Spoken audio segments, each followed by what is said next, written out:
Alright guys, it is 4:32 a.m. and this morning I'm going to run the biggest workout of the training block, 26.2 miles in the Saucony Endorphin Pro 4.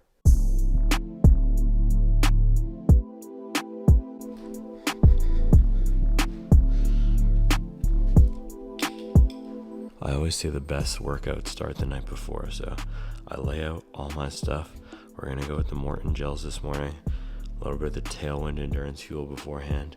Not too much water. I want to get everything out of my system before. And then we got the gel holder and the swag.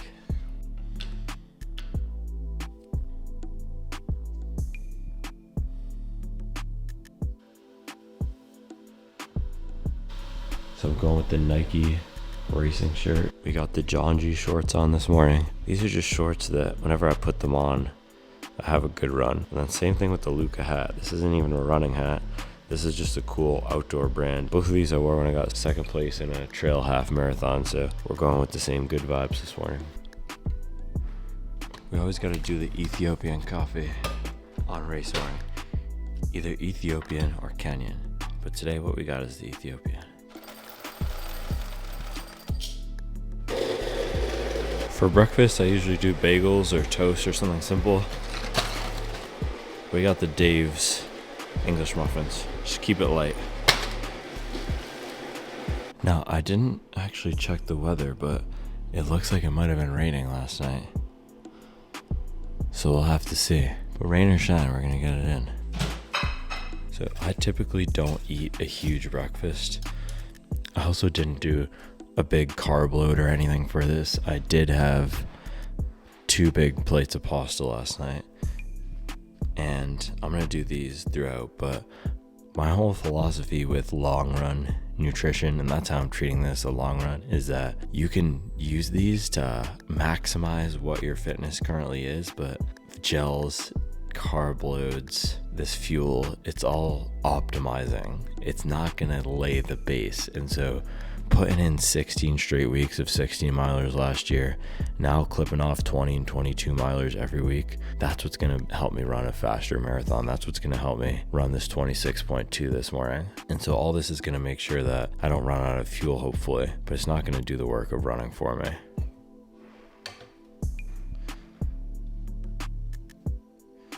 Now my goal with my liquid intake this morning is to be finished drinking liquids by around 5:30, because I do not want to have to stop and use the bathroom. And I'm going to treat this like a real race. So if I do have to stop and use the bathroom, I'm not going to pause my watch. I'm just going to let it go. Keep rocking. But the goal is to treat this like a race, not stop, no breaks, straight through. So make sure I'm all set beforehand. And the reason why I wanted to do this is to do a race test, and it's as much a mental challenge this morning as it is a physical challenge. Now I've gone 22 miles at a 6:45 pace. I've gone 22 miles at a 6:57 minute pace a few times. And I've done 3-hour long runs 2 or 3 times during this block. So I've had the time on my feet and I've had the speed. And now this morning what I'm looking to do is put both of those things together. And the whole philosophy of time trials comes from Arthur Lydiard. And he was a coach who in the 1960s pioneered this style of high mileage training. He took a bunch of athletes from New Zealand who nobody really had any faith in, and through a system of training that he developed, he brought them to the Olympics, which is pretty cool.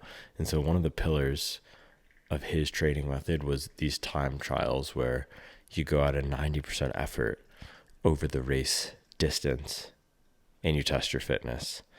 So shout out to Arthur Lydiard. That's where we're taking inspiration from this morning.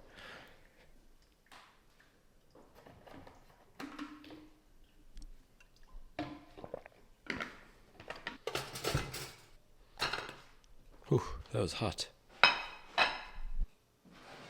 If you guys have been following this channel, I don't typically put a lot of pressure on myself to hit certain paces and to hit exact workouts throughout training. I will normally go by feel. However, there are some times during training where it is good to push yourself and to force yourself to hit certain paces.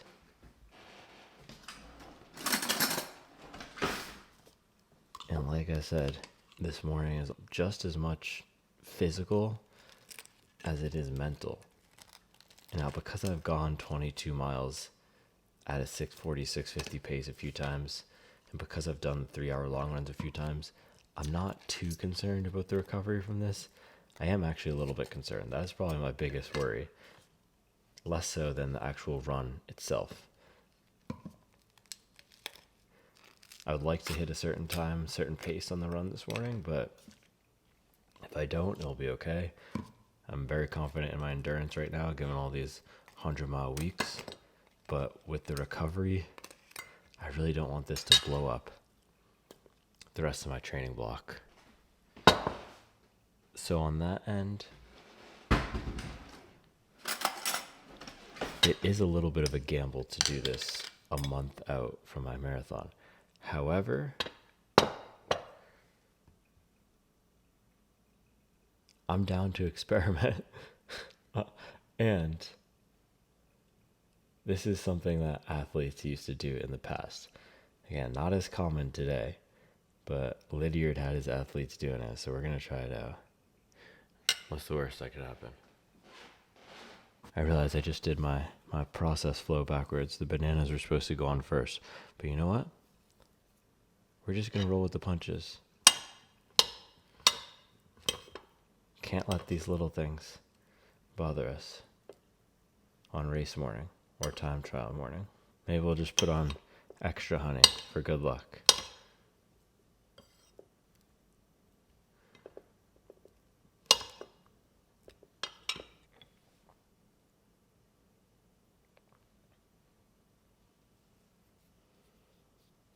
Bang. It's looking crispy. Alright, last pour of the coffee here.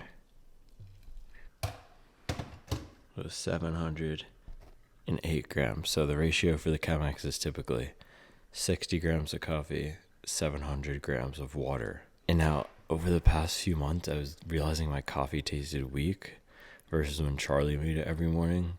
Whenever she made it, it tasted great. And so the other day I asked her what her ratio was, and she said it was 700 grams of water, which she got from me. And I realized I'd gradually been changing mine to 750 because I normally, when I do a single cup pour over, I have it at 25 grams of coffee, 350 grams of water. And so I got the 50 mixed up, but we're back on track here. I'm happy to report our coffee is not going to be weak this morning. So with the other liquids and hydration, I have this noon from last night. I wasn't able to finish it before I went to bed.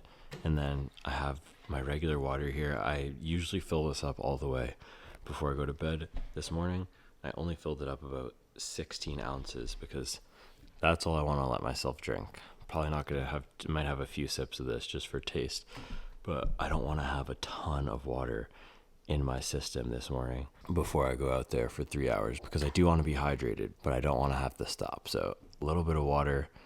We'll do the Tailwind Endurance Fuel, which is also a additional 16 ounces. And if we finish up by 5:30, we should be good to go. All right, guys. Dave's English muffin taste test. One bite. Everybody knows rules.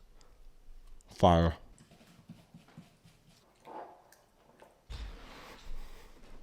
Look at that. Beautiful.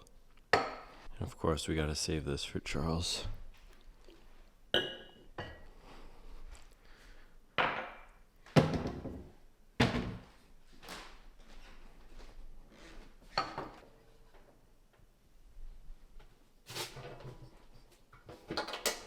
Now, I do my coffee black.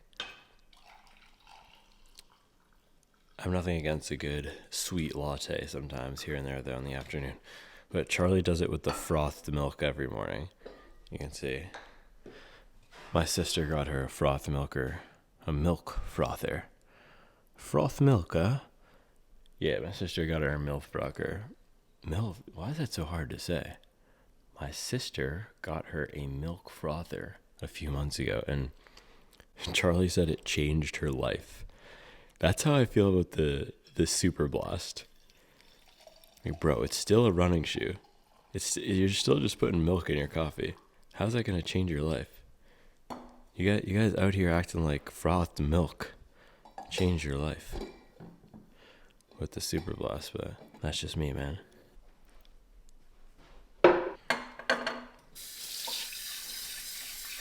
Now, we had some sink drama last night. It wasn't draining properly at about 8 p.m. and I thought I might have needed to go out and grab something from Home Depot, but thankfully we didn't need to do that, and I was able to get around 8 hours of sleep, I think. Let's check.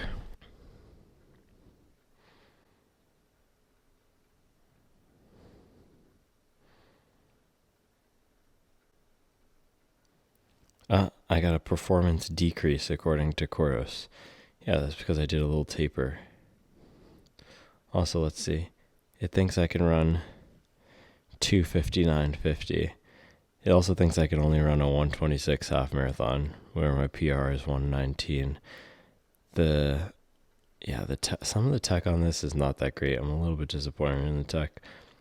But yeah, we got 7 hours of sleep last night, we got two of the best hours back to back, 2 nights. So 7:14 the night before, 8. The night before that, 4:48, 5:33, 4:49. So you could see the last 2 nights we really put some effort into making sure we were rested. And now, as I'm sitting here, I can hear a pitter patter outside the window. And it also says 50 and raining. And it's supposed to rain all morning. So that was not in the plan, but we'll figure it out. All right. I'm going to eat breakfast and then I'll report back once I'm finished. All right, so I didn't finish my breakfast. I only actually had one more bite. But I'm thinking what I might do because of the rain is, and now let's go check out the shoes.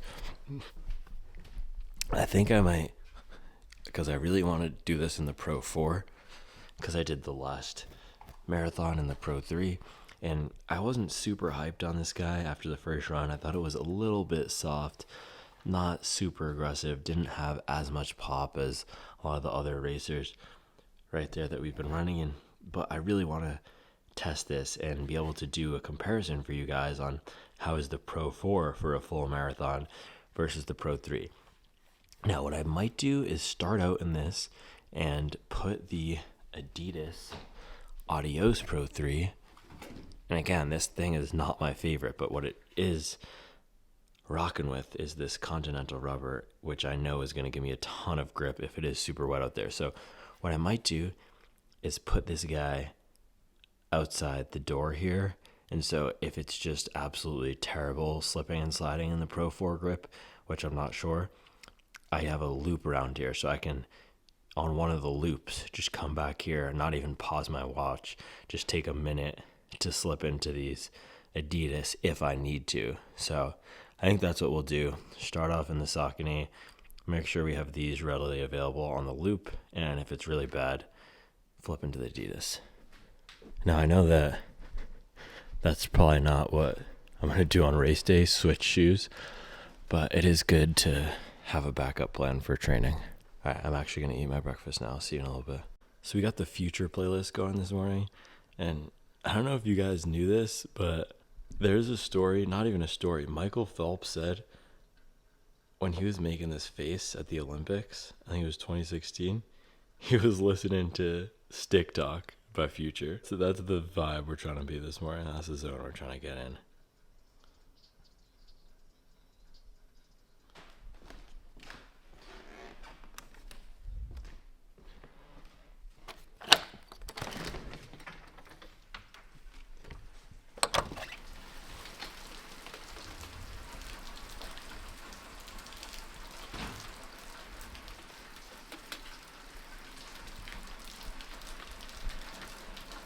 Yeah, man, you can just hear it coming down right now. This was not what I was envisioning. But you know what? It might be raining on race day, so we gotta get it in no matter what.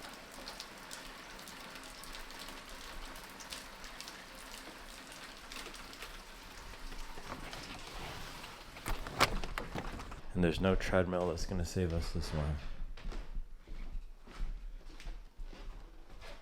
I did make sure my watch was charged up this time though. We are on 73%. For my last marathon, my Apple Watch actually died at mile, 21 or 22 or something. And then last week, my watch died on my 22 miler. So this morning, 73% should be good enough. Hopefully we have no tech drama. It's just the weather drama. We can't control the weather though. That's what I always say about training. You gotta control what you can control. We can control how many miles we put in per week. We can control how many hours of sleep we get most nights. That's why I like to focus on weekly mileage versus average pace or consistently banging out workouts. For the marathon, it is important to bang out workouts. It is important to make sure our fitness is progressing. But if you optimize for weekly mileage, if you focus all your efforts around being able to hit a certain number of miles per week, what that means is you're likely going to stay healthier, or your focus will be on staying healthier because you'll be laser focused on making sure you can run at least once or twice per day. So that's the first thing. The second thing, you're likely going to eliminate some of the time sucks from your life, like drinking alcohol, social events. And I'm not saying those things are bad, but if you're focused on improving your running, those things are detracting from spending time running. And some of these things that we eliminate some of these things that I've eliminated when focusing on weekly mileage have made me healthier in general. Now, there's a time for partying. There's a time for alcohol. I have nothing against those things. It's just, there's trade-offs. And with running high mileage, one of the trade-offs is we give up our time for improved running. And if we do it the right way, improve health. And so the third thing is nutrition is probably going to get a bit better, because if we're focused on running high mileage and being able to hit that weekly mileage, we need to be fueling our bodies properly. We're not going to be focused on weight loss. We're not going to be doing crash diets. We're going to be making sure we get the right nutrients to support that. And so no matter what happens this morning, I know the rain is a little bit of a silly factor, but I feel good that I controlled what I could control throughout this training block. And I'm looking at this as almost like the start of my taper. We have about a month left, and I'll probably continue to do the 22 milers, but we're going on vacation next week for Mason's spring break vacation. And so I'm looking at this morning like I controlled everything that I could control up to this point. Being able to do 10 straight weeks of 100 miles, that is a success in this training block for me. That means for 10 straight weeks, without fail, through the birth of my third child, I was able to consistently run every day that I wanted to run. And I don't run every day. I'll take a day off when I need to. But I was able to run every day when I wanted to run. Most days, twice a day. Stay healthy. Work through being under-fueled, and not from a nutrition standpoint, but mostly sleep. Work through the poor sleep. Work through schedule changes to be able to be consistent, because I've ruthlessly prioritized the number one thing that was most important to me in this training block, which was my mileage and my long runs. And so if you can control what you can control, if you can set up at the beginning of a training block, I want to do consistent workouts every week. I want to do a consistent 16-mile long run every week. I want to make sure I'm getting 40 miles per week every week. If you can control those things, you should have no questions standing on the start line of whether you did the right thing. And for me, that's why I didn't go into this training block with a huge time goal. This was a process or a system goal. I set up the system where I knew I wanted to do the 20-mile long runs every week, which I was able to do. I did 1 week where I had an 18-miler because I was under-fueled at Duke. Other than that, I hit 20 or 22 every single week for the past, I think, 8 to 10 weeks. And then the 100 miles per week, first time I hit 10 straight. So all this is to say, I would love for you guys to set out those non-negotiable goals as you're planning your next training block, and hold yourself accountable. And I think that's the toughest piece, right? That's one of the things I've been thinking about. How can we maybe work together on accountability and I'm starting to get a few ideas about what we could maybe do as a community to be accountable to each other and to have a space where we set out our goals and hold ourselves accountable. So stay tuned for that. Again, blabbering my head off. It's now 5:24, so I got 6 minutes to finish my coffee and my water because I want to be done by 5:30. I'll see you in a bit. I'm a little behind my hydration schedule, so I'm going to make this Tailwind Endurance Fuel super quickly and then chug it. By the way, the things that you end up living with in a house, this water dispenser is, look at this. It will engage for 5 seconds, and unless you hit it right in the exact spot, it won't come out. And then it disengages. Oh, man. Man, I got about half of this Tailwind drink left, and it is hard to get down. It's always hard for me to get down the carb drink on race morning or before a big workout, but if you're not slightly nauseous, you're not doing it right. So it's 5:49. We got 40 minutes left. The way I look at it, throwing up only takes about 45 seconds, but if you slow down and hit the wall, that's going to take 15 minutes. So I'd rather just get this down. I'm just messing around. Well, kind of. 5:52. I don't want to chug this, so we're going to leave it with, 8 ounces left. And about to take my last sip of water. We're 23 minutes behind the hydration schedule. Hopefully that does not come back to bite us in the bladder. But this is a training run, so we'll see. And I'm not too concerned about not finishing that because we have those 5 Morton gels sitting right up there. So that's 500 calories. That should be enough to carry us through. And I'm going to take the plain water today and the Nathan handheld. And I might have to switch the hat to my waterproof Nike hat from the red Luca hat. Because it's rainy, man. I don't know if you guys can see. You can't see, but it's rainy. I can continue to hear the pitter patter. Was not the vibe that we wanted. Look at that.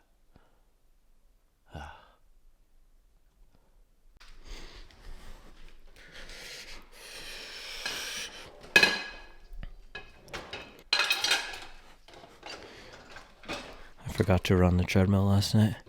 I'm gonna get. Did I just call the dishwasher a treadmill? Man, that's how you know you're too deep in the game. I forgot to run the dishwasher last night. I also did not run on the treadmill last night. But I gotta run it before Charlie wakes up. Otherwise, I'm gonna be in trouble.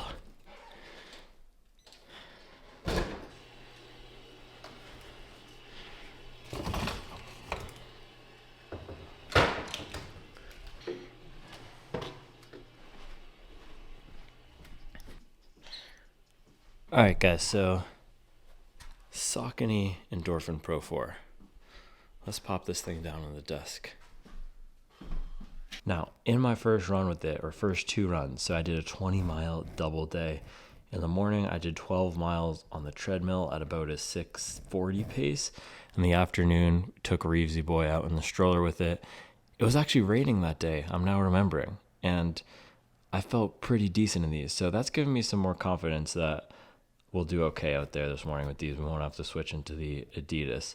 So I think we'll just rock with these. But yeah, the grip was okay in the rain. They felt very comfortable, which is why I'm confident taking them out this morning. They are an extremely comfortable shoe. But what I said in that analysis, that wrap up, was it felt more like a plated training shoe than it did like a true racer. And now you can see me doing a little bend test here. I apologize if you're offended by the bending, but it does feel stiff still. And so that's not the issue. It just seems that the Power Run PB foam in here, and I'm not sure if they've changed it in this generation, but it seems that it's not given as much pop. Something about this shoe. I think they made the rocker a little bit less aggressive. And the other thing I didn't love was the heel area is narrow. And so another commenter said this as well. He felt like he was sitting on top of the shoe rather than in the shoe. And that's because every time I've laced it up, my back heel, and I don't know if I have a thick heel or something, but it was sitting outside of this foam. So they've made the top of this foam really narrow, which is a strange choice because you can see they flare it out here in the middle. And the stability was at times okay, at times not great. So that's something we'll check for. But I raced my last marathon in the Pro 3, so I am confident in what this shoe can do for me, what this type of shoe can do for me.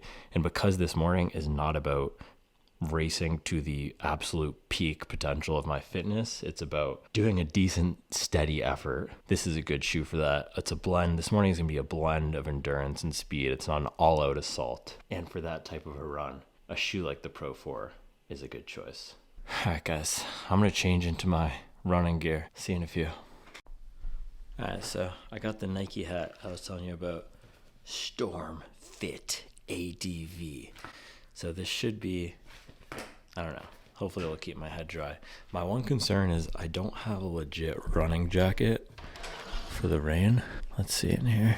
Yeah, all I have is this, which is just a standard Patagonia rain jacket, and you can hear, we'll do some rain jacket ASMR. Yeah, it's not the lightest weight. It's fine. But if I were going to race a real marathon and it was raining, I would probably want something a little bit better. So I'd love if you guys could let me know, what do you do long runs in, or any rainy runs? What's the best rain running jacket? This is a great rain jacket. Patagonia makes awesome stuff, but not sure it's the one I would choose if I were going to buy a new one just for running. Of course, like I said, we got the John G 5 inchers on, letting my thighs out. All right, hobby jogger hat coming off. That's when you know it gets real. So it's 6:09. I want to do a little weather check outside, and I also want to do a rain check, rainwater grip test with the Adios Pro 3 and the Saucony Endorphin Pro 4. So let's take these outside real quick.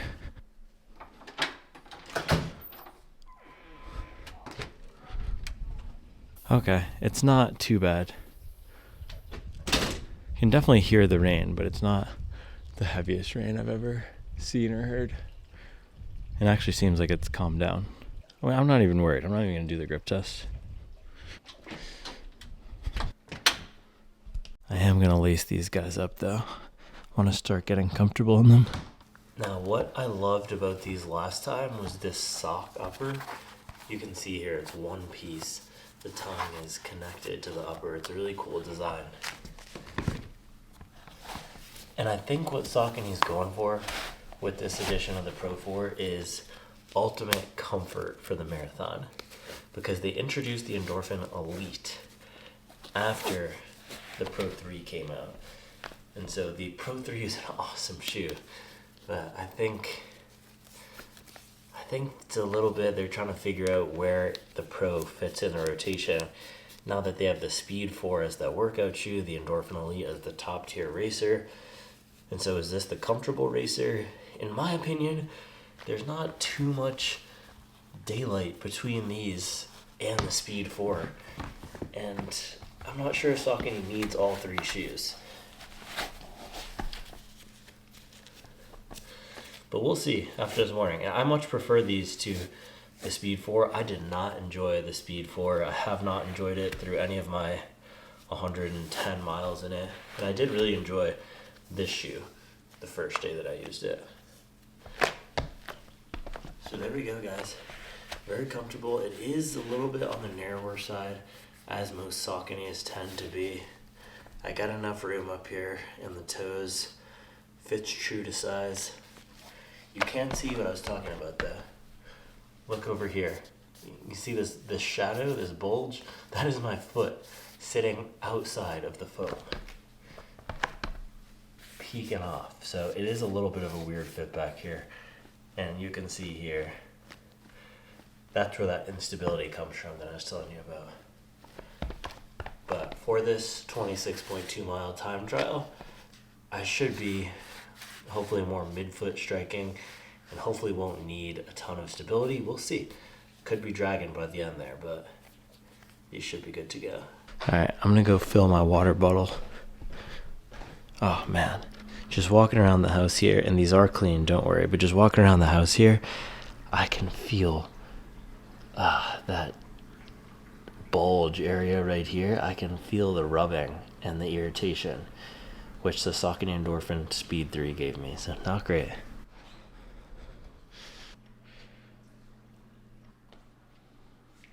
All right, one sip. Everybody knows the rules.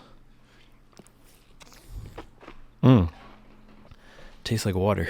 Now we got to get our gels in here. So what I'm thinking is we'll do something like mile 3 or 4, mile 8, 12, 16, 21, something like that. So every about 20 to 30 minutes. And then last one is really just for good measure here, but this is the whites are caffeinated, so we'll alternate caffeinated and non-caffeinated. These guys have 100 grams of caffeine, which is a lot. We're going to be hyped. Stick talk. So yeah, we don't need to be super hyped up, but it is nice to get that little boost. It makes that marathon pace feel a little bit easier. So let's go. 4, 8, 12, 16 or 17, and then last guy here is going to be 2021. Well, actually, we're going to be going reverse probably because we'll open it this way. So I'm just going to say it one more time so I remember. 4, 8, 12, 17, 21. All right.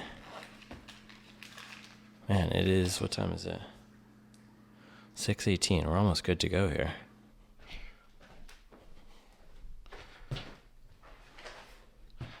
Yeah, guys, these things are narrow. If you've got a wide foot, this is not going to work for you. I wish Saucony would open up the toe box a little bit more. These are almost as tight as a Puma. I'm really not sure what they're doing with this. All right, guys, this is our last song of the morning here. If you know, you know. Let's get it. All right, guys, it's game time. Let's go.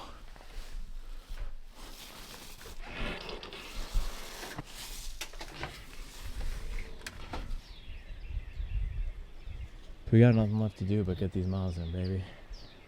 I will see you in 3 hours.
All right, guys, 26.3 miles, 2 hours, 56 minutes, average 6:42.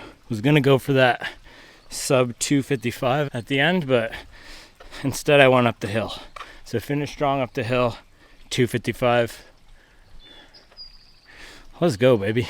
Now I'm glad I did this because there is such a psychological, a mental, an emotional element to running.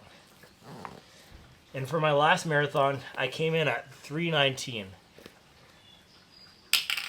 which was not reflective of my fitness at the time. But I was going through one of the hardest periods of my life. And that showed up in my running. I couldn't push through.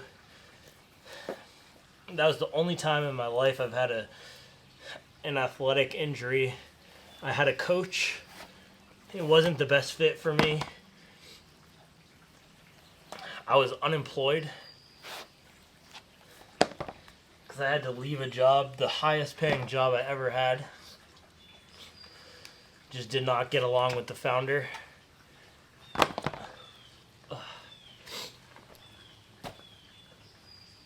And today, we finished the unfinished business, man. And it is soupy out here. Look at this.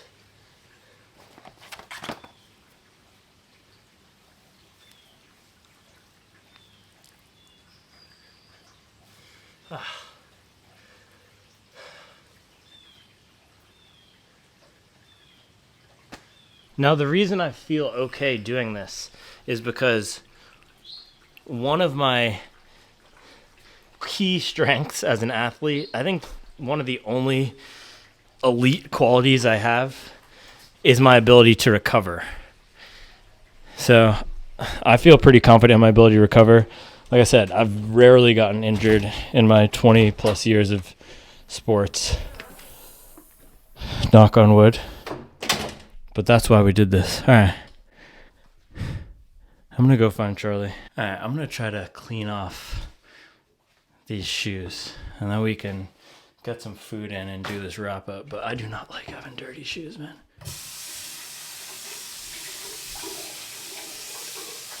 And it was wet out there. And the grip on these actually was really solid. I'm impressed.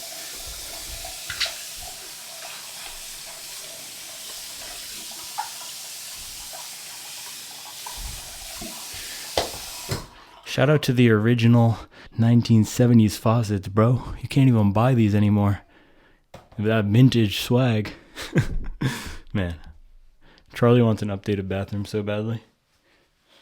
Go buy your shoes. Go buy the Pro 4 on Running Warehouse so I can get Charlie an updated bathroom.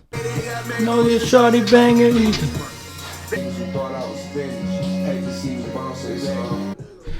Alright, guys. It is time to get some food, and then we can do this wrap up. Talk through the run and the shoes. Let's do it. Alright, guys. It is... Oh, look at that. It's 12:30 on the dot. Can you see that? I don't know if you can see that. There you go. 12:30 on the dot. So I wanted to talk through my 26.2 in the Saucony Endorphin Pro 4 here, and then also take you through my splits. So how we did, how we paced, and how this guy here performed. And then I think I'm going to do a separate video comparing this to the Pro 3 because I want to go super deep because I've now run a marathon in the Pro 4 and a marathon in the Pro 3. So let's get into it. So, very soft. Guys, I told you this during the first run or right after that first run in the shoe. This has got a very soft feel. It's nice and forgiving, but the place where I was feeling that softness the most was right up here in the forefoot. Something about this shoe accentuates or exaggerates or places a lot of the ride experience into the forefoot. And now I don't know if that's what they've done with the rocker here, but something about the way that the geometry of the midsole is working here paired with the foam makes you feel like you're running up in the forefoot, even if you are more of a heel striker. And now I don't know if these weird cutouts or what they've done with this back cutout here has anything to do with it, but throughout this whole run, I felt the whole time I was landing up here, even if I wasn't trying to land on the forefoot. And so what I was getting up on the forefoot was a really soft experience, nice and cushioned. This guy has above 30 millimeters of stack here, and you feel all of that here. And so if you take a look, I'm not sure whether they're measuring the forefoot drop, but up here, which is where a lot of us are going to land if we are trying to forefoot strike, you're not going to be landing right up on your toes. But up here, pretty far up here, you still get a lot of stack, and that's one of the main things that I was getting out of this shoe. So extremely comfortable. Like I said in my first run, this almost reminds me of the SC Trainer V2 with maybe a little bit more pop. It feels like a really top-end training shoe where you're getting a ton of comfort. I never felt uncomfortable throughout that whole run. I never felt like my feet were sore or fatigued. This is probably the most comfortable marathon racing shoe on the market today. All right, now I'm going to put this here for a second, and I want to dive into the splits. So firing up Strava here, this was the run from today. Got 26.3 total, 1,300 feet of elevation gain. We averaged 6:42 pace. Apparently I burned 3,000 calories. So make sure we got to replenish that throughout the day. I didn't input the shoe yet, but I'll do that later. And okay, so let's dive in. So we started off nice and smooth. I came out of the gate at around 650 pace, and my goal was to hold that 650 for as long as I could. And I felt in certain points here that I was holding back a little bit. And even though I was telling you guys this shoe isn't the most aggressive feeling, it felt really good at around that 650, 640 pace. And I did feel like, as you can see here in the beginning, when I dropped it down to about 638 pace, I did feel that the shoe had enough juice for me to get down to that 630 range, 620 range. And that was one of the issues I had with the training partner of this, the Speed 4. Anytime I tried to step on it and dip below 630 pace, that Speed 4 just didn't feel as aggressive enough for me. And so I'm not sure how this is going to feel when I go sub 6 minute pace, which would be closer to 10K half marathon pace. But for today, for that sub 3 marathon effort and that sub 3 marathon pace, if you were targeting a sub 3, for me, it was very comfortable and felt like it had enough pop in the beginning. So that was the first 10K. We were cruising at around 650, 640. We got to mile 7 here. We dropped the pace a little bit. I wanted to pull back, and you can see 52 feet of elevation gain on that mile 7. That's our giant hill here. We did that hill 3 times throughout this run. And so I dropped down 658, 651, 7, pulled back a little bit. And now my gels, by the way, I had first one around mile 3, 4, and then second one around mile 8, and we were just cruising. And then so when I hit this 7 flat, I knew I needed to pick it up a little bit. And so there was a flat stretch there at around mile 10. We dropped to 638. And again, as I picked it up to that 630 range, shoe felt really good. It was natural to transition between that 7 flat pace and that 630s pace. It really does a good job holding different paces and making it feel natural. And then with that forefoot, as I was dropping down to that 630 pace on the flats, it felt that I was activating something. And I don't know if that's the Power Run HG, which you're getting up here in the forefoot. You can see they have that Power Run HG around here, but it felt like I was activating something a little bit different than when I was running at that 7 flat pace. And so this is a shoe, I said the Saucony Triumph the other day in my long run video, runs the same no matter what pace you're running at. This shoe changes character a little bit. And so at that 8-minute pace where I ran a lot of my miles in the first run, on that day when I did the first run, I did the stroller run, I did treadmill, at that 8-minute pace, felt really nice. At the 7 flat minute pace at the beginning of the run, felt really nice, a little bit soft. And then as I picked it up to 6:30 pace, felt soft, but was getting a little bit more bite and aggression from something going on up in the forefoot here. And you can see they still have a little bit of that rocker. All right, so moving on to miles 10 to 15 here. And this was the meat of the run. This was the most challenging section of the run for me, mentally, 10 to 16. And because I've done so many 12-mile training runs, so many 14-mile training runs, and then a lot of 20 to 22-mile long runs over the past few weeks, it was a pretty smooth mental game for me today, actually, because once I got to mile 4, I could say, oh, I only have a 22-mile long run left. I've done that a ton before. Once I got to mile 10, I could say, oh, 16-miler, I do these as midweek medium long runs. Once I got to mile 18, we're smooth, we're cruising. We only got 8 miles left. I did that yesterday. And so mile 10 to 16, I think that was the trickiest because that's just the middle of the run. It always gets a little bit sticky, but nothing too bad. So mile 10, we picked it up down to that 638 range, gave it a little gas in the shoe, and we held some nice 640s. And that's where I started settling in to my pace. So 638, 644, 640, 645, 653 with a little hill. I think that's the same little hill here that we took in the beginning, and then 636, 643. So nice and smooth there. Mile 16, popped another gel, and we pretty much cruised to mile 20 at that point, 643, 640, 651, 642, 643. And so I never hit the wall today because my aerobic fitness is in a good place right now. And this shoe, I was waiting to hit the wall and to feel what it felt to grind it out in this shoe, because that is still the one place where I'm not sure how this shoe is going to do for a marathon where you're really digging deep and grinding it out. And I was thinking maybe today I would have to do that. I did not have to do that to get the 255. If I wanted to go sub 250, I would have had to grind it out more. But this felt smooth for the type of effort that I was putting in today, which is a steady, nice and steady, smooth run. And if you just look at the splits here from a macro level, you can see I was really smooth throughout this whole thing and then gradually picked up the pace toward the end. But there was no major fluctuations. The only time where it looks like the pace was going up and down was when I let the pace slip to 7 flat at mile 9 there. But that was because we had a major terrain change coming out of the neighborhood, heading down to Publix on 51, and then I was really smooth throughout the rest of it. And so this thing is a great racing partner, training partner for a smooth effort like that. That is probably the number one character this shoe has.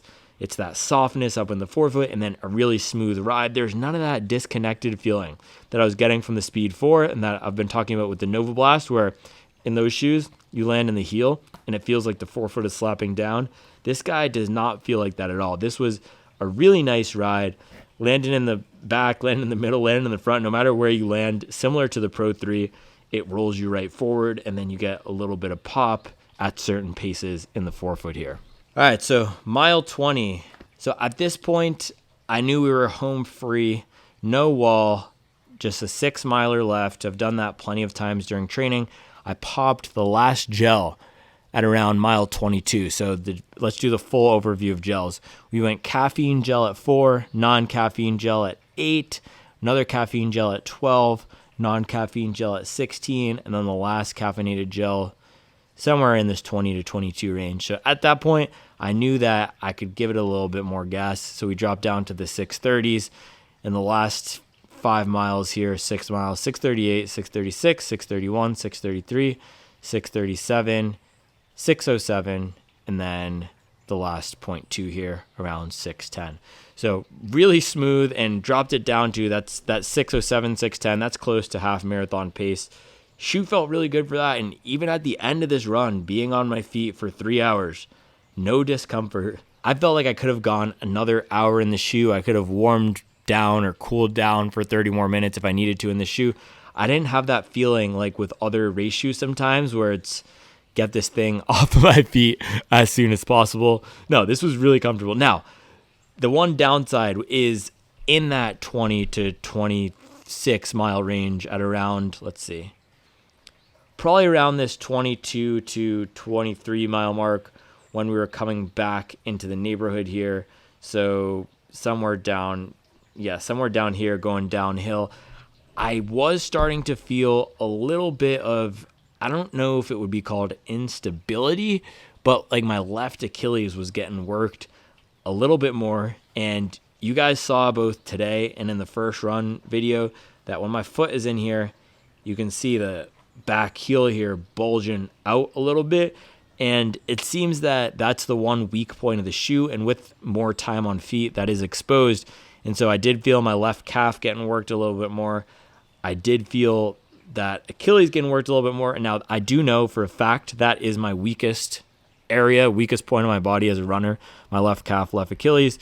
My form is also a little bit weird on the left side. And if you look at some of my shoes with more mileage, you'll see them rub down. The outsole rubber and the foam will be rubbed down more in this left back area here. So that's something I'll fix at some point, or just check in with at some point to see if it's something we need to fix. But paces are progressing.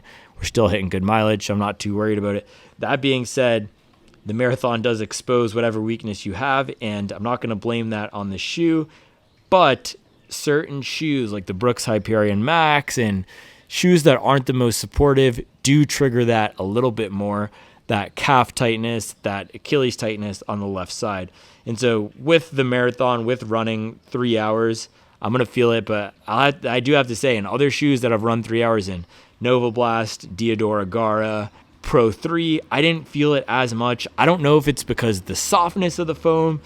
I don't know if it's because maybe today I'm just a little bit more fatigued. It could be that. But it is important to note that. Now, it was pouring today. So if we look at the splits here again, around mile 11, it really started coming down.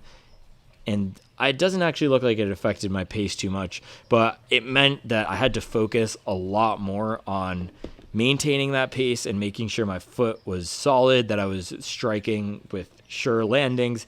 And I didn't feel that I was slipping or sliding at all. There's some, it's like mucus. That's disgusting. Anyway, I didn't feel that I was slipping and sliding at all in this. This lattice work rubber that they added here is really solid, and I should do a rubber, best running shoe rubber tiers, but let me just freestyle a little bit right now what it would be. So tier, the S tier, as they say in the forums, right? The goats of the running shoe rubber, that's going to be Puma and Adidas up here in the thumb tier. Thumb tier is Puma and Adidas. That Puma grip is elite. That Adidas Continental is elite. I also want to test, I know there's another brand that uses Michelin tire rubber, maybe another brand that uses Goodyear too. I want to test those. So that's number one. I'm going to do road shoes only, not talking about Vibram. By the way, it's Vibram, not Vibram. I learned that. And it's Teva, not Teva. And then in the second tier, Saucony, man. This is some good rubber. And I'm also going to throw Hoka with the Mach 6. I was really impressed. And it's funny because the Mach 5 didn't have any rubber coverage at all. It was just running on straight up raw foam.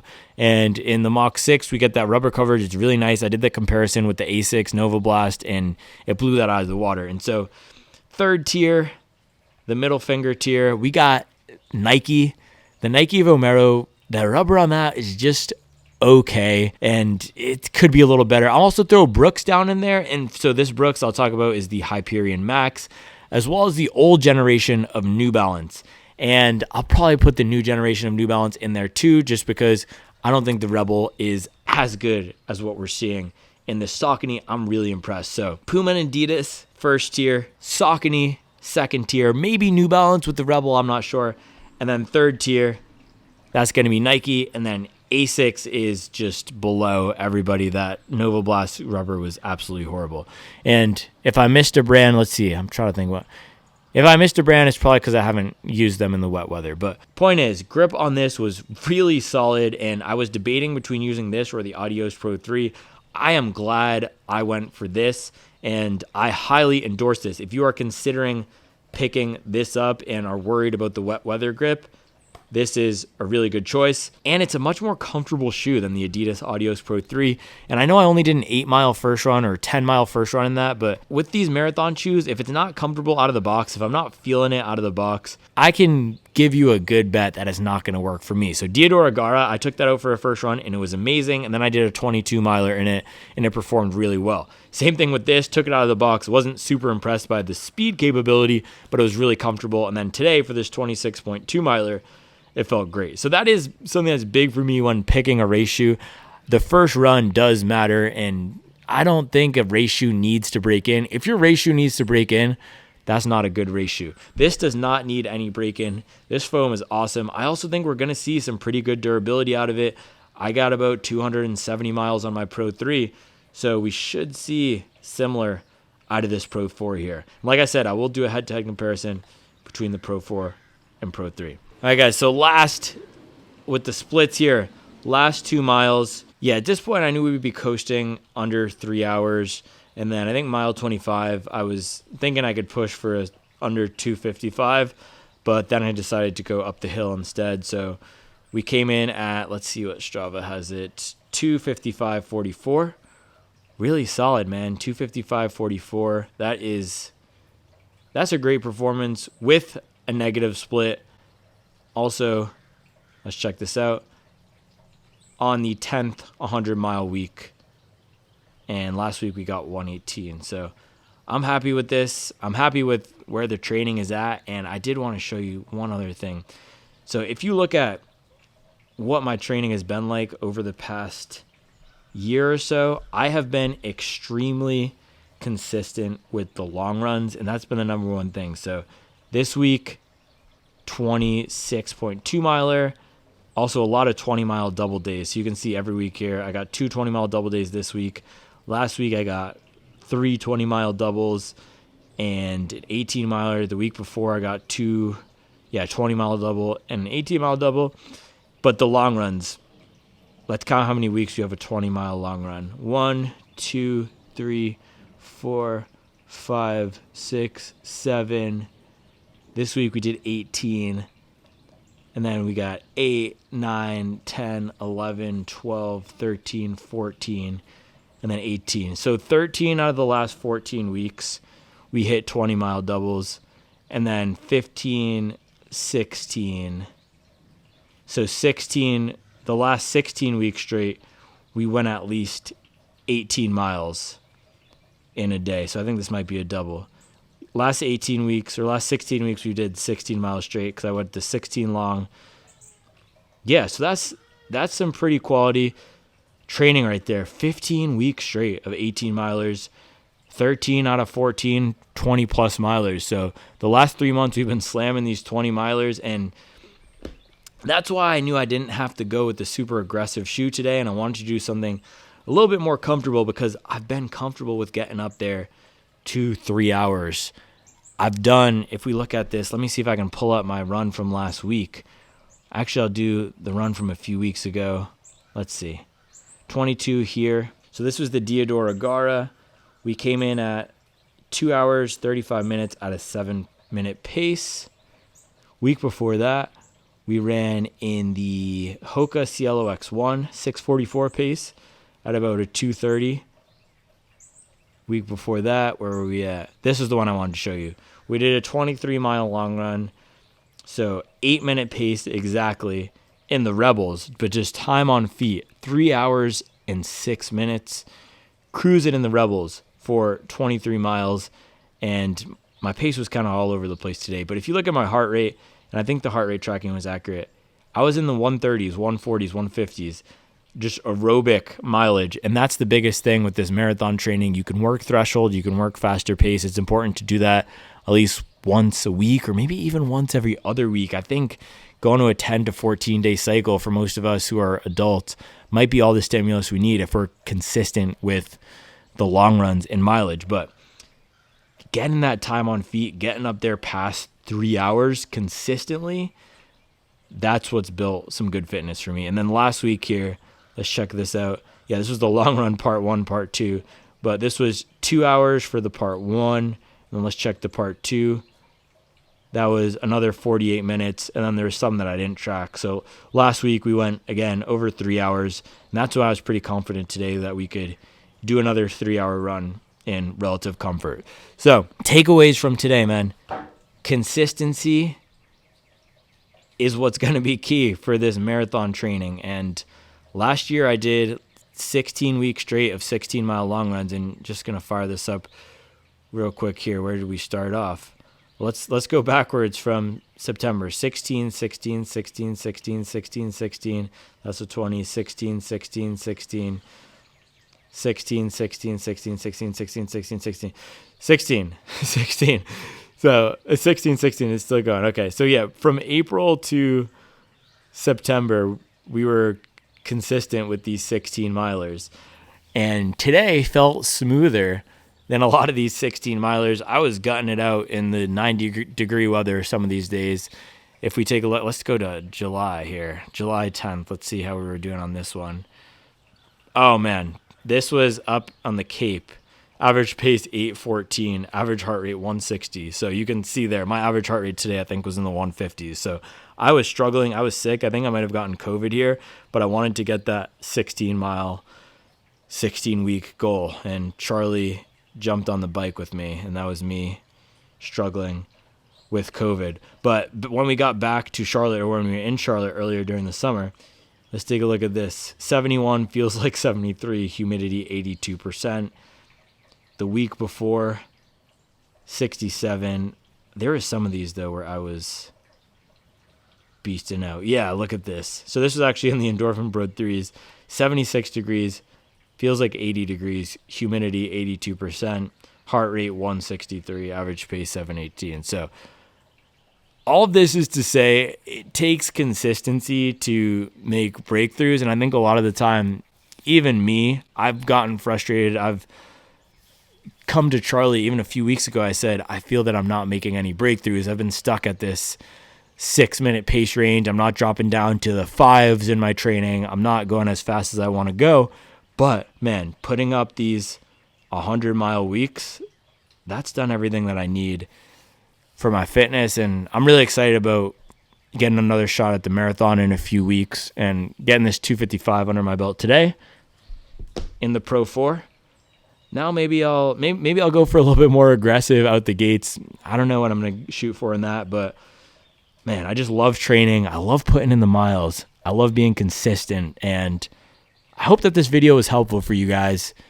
It's awesome for me to talk about the shoes and to give you my take and analysis on the shoes, but giving you some insights into my training and what worked for me and what's continuing to work for me is what I love doing the most. So I appreciate you guys for watching. Please drop all your questions on the shoes, of course, but also on the training in the comments below. Get in those miles tomorrow. Sunday is usually when I do my long run, so get in a great long run tomorrow. I'm going to be hitting the road tomorrow for a little bit of a vacation, so stay tuned. We got some fun things planned for next week on vacation. I will be back tomorrow with another video.